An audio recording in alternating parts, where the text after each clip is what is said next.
Bienvenue sur Africa 24 dans cette nouvelle édition du QG News. Voici les titres de l'actualité. Opération de déminage en Casamance au Sénégal. L'État sénégalais s'est engagé à retirer d'ici à 2021 le tiers des mines antipersonnelles implantées dans la région en proie à de violents conflits. Dans l'actualité également, en République démocratique du Congo, malgré les problématiques de fraude douanière, l'institution de régie financière de l'État affiche des résultats positifs. 76,34% de réalisation sur les assignations pour l'exercice 2018. Et puis au Rwanda, nous irons à la découverte de la moto électrique. Inventée par des ingénieurs rwandais, cette moto électrique respectueuse de l'environnement rencontre un véritable succès auprès de la population. Malgré la signature de la Convention anti-mine en 1999, plusieurs territoires en Casamance restent encore à déminer. Située au sud du Sénégal, la Casamance est le théâtre de conflits entre l'armée sénégalaise et le Front de l'indépendance de la Casamance, réunis sous la bannière du mouvement des forces démocratiques de Casamance. Les affrontements auraient fait plus d'1 millier de victimes et d'ici à 2021, les autorités sénégalaises ambitionnent de retirer le tiers des mines antipersonnelles de la région. On fait le point avec Marcel Farba Maroun. Débarrasser les terres de la Casamance de toutes les mines antipersonnelles d'ici 2021, tel est l'engagement pris par les autorités sénégalaises. En 1999, une convention anti-mine a été signée entre l'État du Sénégal et les forces indépendantistes de Casamance, ce qui a permis d'arrêter l'installation de ces charges explosives, mais l'opération de déminage en tant que telle n'a jamais su évoluer depuis cette période. Il y a beaucoup de facteurs. Il faut aussi l'inscrire dans le contexte sécuritaire au niveau de la région, particulièrement aussi dans le cadre du processus de paix, parce que ce processus de paix doit inclure cette opération de déminage avec le consensus de l'ensemble des acteurs. Située dans le sud du Sénégal, la région de Casamance est dotée d'atouts économiques à fort potentiel, notamment dans les secteurs agricoles et touristiques. La relance de l'activité économique constitue ainsi l'un des objectifs du déminage prévu par l'État du Sénégal. Si les autorités arrivent effectivement à atteindre cet objectif de déminage sur l'ensemble du territoire de la Casamance, je crois que l'étape suivante, effectivement, ça doit être de relancer les activités économiques, de permettre aux populations de regagner effectivement leur territoire, parce que il y a des villages complètement qui sont abandonnés à cause de ces mines-là. Le conflit en Casamance oppose, depuis le début des années 1980, les forces rebelles indépendantistes du MFDC, mouvement des forces démocratiques de Casamance, aux forces gouvernementales sénégalaises. Nonobstant le cessez-le-feu signé en 2005, des accrochages ponctuels continuent à se produire entre armées et rebelles, mais également entre groupes rivaux. Plus d'1 millier de victimes auraient été enregistrées. Après 2 années d'exil, le chef rebelle sud-soudanais Riek Machar est arrivé à Djouba au Soudan du Sud. L'ex-vice-président est de retour pour participer à une cérémonie célébrant la signature d'un nouvel accord de paix entre les anciens rebelles et le pouvoir. Suite à cet accord, le chef du mouvement populaire de libération du Soudan doit retrouver son ancien poste de vice-président. Et pour rappel, les deux camps avaient dû signer un accord de paix sous la pression de la communauté internationale. Un accord qui vient mettre fin à près de 5 ans de guerre civile.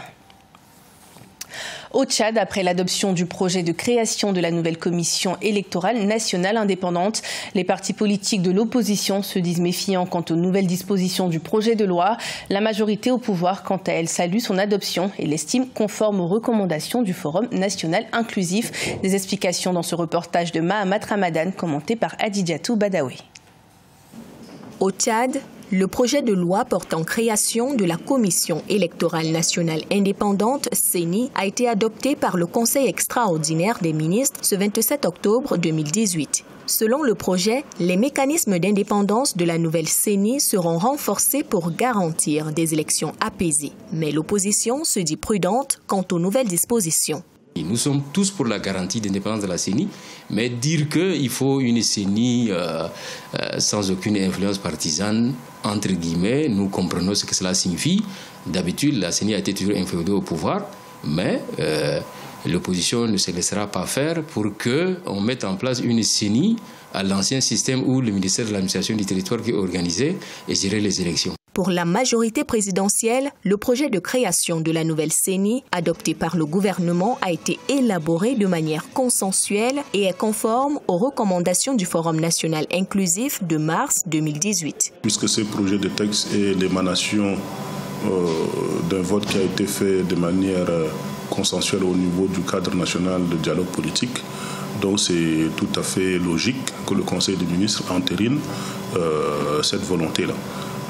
Ce texte va être transmis à l'Assemblée nationale et nous ne doutons pas un seul instant de son adoption, puisque les mêmes acteurs qui sont représentés au niveau du cadre national de dialogue politique se retrouvent à l'Assemblée nationale, et donc les choses seront faites de la manière la plus rapide, de façon à ce que la CENI, telle qu'elle a été recommandée par le Forum national inclusif, soit mise en place. Pour rappel, les élections législatives et communales au Tchad prévues en 2018 ont été reportées à plusieurs reprises, faute de moyens financiers.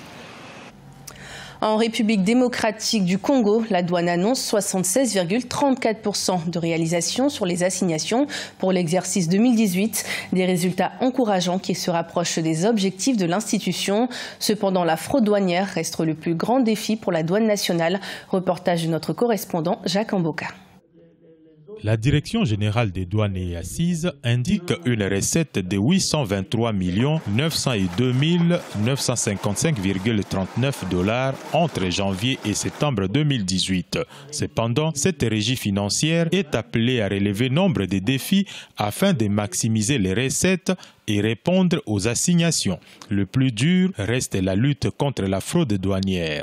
La DGD est parmi les régies financières pourvoyeuses des recettes, qui jusque-là, les recettes douanières étaient supérieures à toutes les régies financières. Maintenant, un peu moins que l'administration des impôts. Les assignations attribuées à cette régie financière congolaise pour l'année en cours est de 1,79 225 655 $. À moins de 2 mois de la clôture de l'année, c'est donc 76,34% des assignations réalisées. Des réformes sont en cours en vue de les améliorer. Nous avons mis en place un système d'informatisation basé sur le Sidonia.